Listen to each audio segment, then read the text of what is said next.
I'm hoping that F means forward, but it doesn't look like it does. Let me try this one. Aha. So, before I begin my prepared remarks, I would just like to acknowledge the traditional owners of the land on which we meet, the Wurundjeri elders, and to those elders pay my respects, both past elders, present and emerging. Hey David, that was a great presentation, thank you very much. It's always a pleasure to hear David talk. And I must say, I'm going to take issue with you on just one thing, and that was your comments about culture change at Telstra. I'm sure that many of you will have picked up on that, so please don't run away and say David Thodey said he didn't change the culture at Telstra.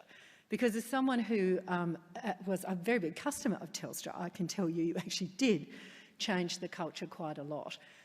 You look up to the top of an organisation and the mere presence of a different leader and a purpose-driven leader is going to be a moment for any organisation, and that was definitely a moment for Telstra. So I wasn't going to let you get away with that particular comment. So as Virginia has told you, I'm the chair of Safe Work Australia, and I'm sure most of you will know that it's the government agency that is responsible for national policy regarding work health and safety and workers' comp. As Virginia said, I'm also director of Wesfarmers. We employ 217,000 people. That will be a lot less when Coles may be demerged, if that intention that we've announced does come to pass. And then, of course, at AGL Energy, we operate coal-fired power stations and we generate renewable energy. So these are very hazardous by any definition activities. So you can see that there are many reasons why I'm intimately concerned with matters work health and safety. Really, the thing that drives most of my emerging concern is the fact that the way we do work is being disrupted and transformed. Technology is changing at an ever-increasing pace, and the boundaries between work and home are increasingly blurred as the power of flexible work is being harnessed. But with all of these things that are changing, the most important thing is not changing at all. And that is that every worker deserves to go home healthy and to live their entire working life free from harm. So today I'm going to look at some of the challenges and consider what we need to do as safety and health professionals to ensure that the human side of work remains very front and centre in our thinking.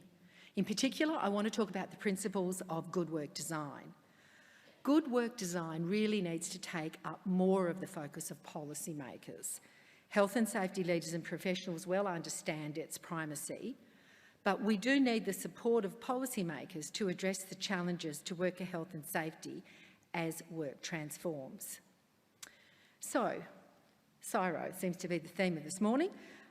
In 2016, they produced a pivotal report called Tomorrow's Digitally Enabled Workforce. If you haven't already read it, I recommend you do. You can download it from their website. It's a 20-year look ahead at plausible scenarios for jobs and employment markets in Australia. The scenarios are based around some fundamental points. Much work is now digitised or relies heavily on digitised capability, and more has the potential to go in that direction. The ageing of the populations of many developed countries is only going to encourage that digitisation, and this contributes to many workforces already possessing skill sets that allow them to be fluid between professions and countries. And technology evolution and reinvention is going to make this fluidity even more commonplace.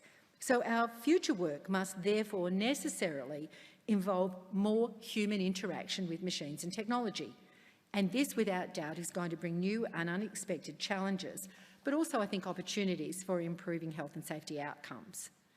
So, not only new skills, but new mindsets, because we're really standing at the forefront of a new frontier for workplace safety. So Safe Work Australia commissioned CSIRO's Data 61 team to undertake a very careful study of the challenges and opportunities for work health and safety presented by this new frontier. Together, we again looked into the coming 20 years and identified 6 megatrends that are going to disrupt and change the work we do in Australia. Safe Work members from all Australian jurisdictions, employer groups and unions were involved in this exercise, and these are the 2 big questions. If work is changing, are our systems going to also need to change, or are they robust enough to cope with forces of change and disruption? So the resulting Workplace Safety Futures report provides an intriguing and shrewd insight into the future of Australian working life. But it's really just the start of a conversation. So let's have a quick look at these megatrends. The first one is clear: automated systems and robotics. These bring a plethora of new challenges. Robots are certainly getting smarter, cheaper and more common. And it's estimated that between 9 and 43% of jobs might be replaced by robotics and artificial intelligence over the coming decades. Some of the more dangerous industries in Australia, like road transport, mining and construction, already have large-scale investment. As these technologies penetrate, their cost is likely to fall, and I think their capabilities are going to increase. So they will be deployed in a much more widespread way. At Wesfarmers, a lot of confined space work in our chemicals businesses are now done by drones. You can actually have a look at that in our sustainability report that was just released yesterday. But I think also these systems can gather more data, which will give us a much richer data set about hazards. It also gives the opportunity to access virtual reality for training, and Safe Work New South Wales is already offering farmers that opportunity to access virtual reality training to improve quad bike safety. All of this is going to strike at the heart of a concept that's dear to all of our hearts, that of reasonably practicable. If new technologies that are making workplaces safer are cheaper and easier to deploy, then the practicability of eliminating hazards from dangerous work is more readily achievable. And I think this begs the question: if the technology is available and it's affordable, what's the implication for a business that chooses not to deploy it? Or what about a workforce that chooses to resist its adoption?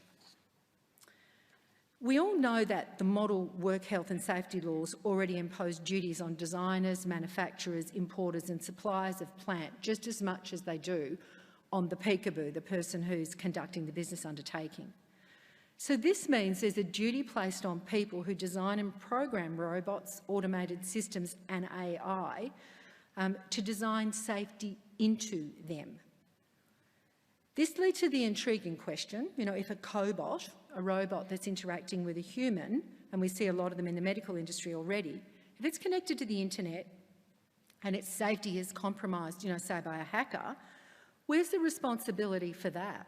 Is the person responsible for cyber security in the organisation, do they have some work health and safety duties for those automated systems? And you can even get to a startlingly existential concept: is a robot actually a worker? What about artificial intelligence that's learning and changing independently of the humans it works with? And of course, we've already heard that mental health is becoming the new frontier, and that there is an obvious impact of all of this automated systems and robots on our mental health. Because the machines can potentially take away some of the least stimulating and least satisfying jobs, and jobs with human-oriented traits will become those that are more valued. I think Stefan is going to tell us a lot about that next. But that counterbalances with the workplace stress of a greater proportion of your time being spent on higher functioning and potentially therefore more stressful tasks. Also, automation enables the employer to more frequently deploy automated worker surveillance and time management systems. This can improve productivity and efficiency, but it can also bring some stress because it may feel, people may feel there is reduced job autonomy, and that might increase employee turnover with all of the costs and concerns that come with that. However, if you do involve employees in the design of the monitoring systems, it plays out well. And I've seen this at AGL, where workers responsible for monitoring and managing the ageing power stations have been given the responsibility to build their own automated systems. It's the sort of thing that would take the measures and observations that they would take if they had unlimited time and perhaps eyes in the back of their heads. And when you hear them describe the way those systems operate with great pride, you can see the real potential that this has. Of course, we all monitor our own productivity. I've got mine here on my wrist, my Apple Watch. But this means that design just becomes even more important. And I think we also will see that design needs to recognise that automation may not automate the whole job. It's just part of the job. And so that interaction between the people and the machine is going to become very important. The second mega trend that was very clear is this notion of sedentary work. As new technologies push humans away from physical work, sedentary work is going to increase. And that means that chronic illness, obesity, heart, cardiovascular disease, musculoskeletal, diabetes and depression may become more prevalent in our workforce. Now, of course, we're going to take away higher levels of injury from things like reducing kilometres driven and taking out the dangerous work environments in farms, mines and factories.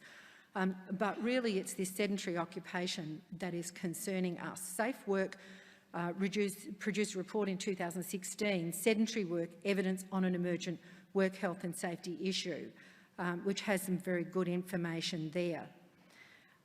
But we really are going to have to consider how we redesign that sedentary work, both the physical and biomechanical characteristics of that work, so that we can introduce controls to ensure it doesn't become a bigger problem than it already is.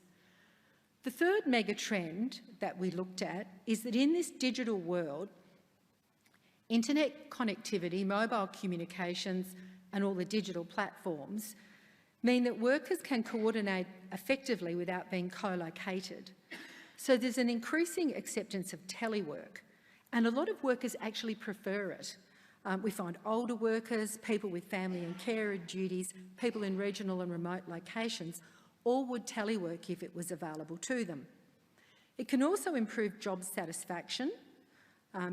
People who have employers with greater flexibility and opportunities for remote work tend to stay longer with their employees.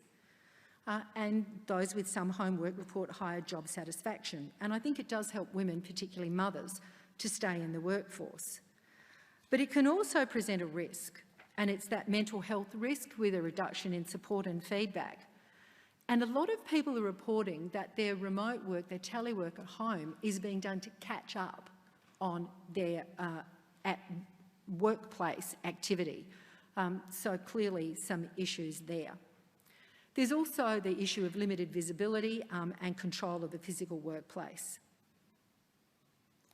I'm not going to spend a lot of time talking about the gig economy, but I think we all understand that there is a huge amount of investigation around the gig economy, and people are trying to work out whether these people are employees, independent contractors, and how that actually operates.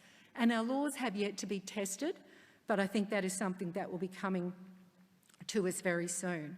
So who actually regulates work health and safety across these gig economy platforms and the people within them is a question that we haven't yet got the answer to. Do the platforms like Airtasker have the associated work health and safety duties? I think in most cases they will be the peekaboo, and they will. But how do you qualify that by what's reasonably practicable and what hazards that the platform owners should have known about? With Uber, it's pretty clear what an Uber driver is doing, but with an Airtasker, who knows what they'll be doing? There's a really broad range of work. I think there's also some pressures that come from trying to win work and the ratings that come into these platforms, which are new and are going to create different issues. We also have an ageing workforce, and it's very clear that people are going to want to work longer. There are financial pressures, but I also think people want the stimulation of work. And as workers age, we're going to have to provide more support for them, and we're going to have to redesign work in different ways. So this is a very important trend, which is going to take a lot of our attention. And I will just note that 67% of claims for mental health conditions are actually for workers aged 40 and over. So that mental stress that we've been hearing a lot about seems to be more in that population. The last mega trend that we observed was this rising issue of workplace stress and mental health issues. And Jennifer told us just how costly that is and what proportion. But just keep in mind that 17 weeks off work compared to 5.8 weeks off work for serious claims. 17 weeks is for mental stress claims. This is an area we really need to sort out. So my key message is that work is really being reimagined, it's being redesigned, and it's being re-engineered right now. Hopefully you're all familiar with the 10 Principles of Good Work Design. That's a handbook you can download from the Safe Work Australia website, and I promise you that is my last advertisement for Safe Work Australia, although Michelle Baxter, the CEO, is here today. Thank you for your support. The agency does an absolutely fantastic job.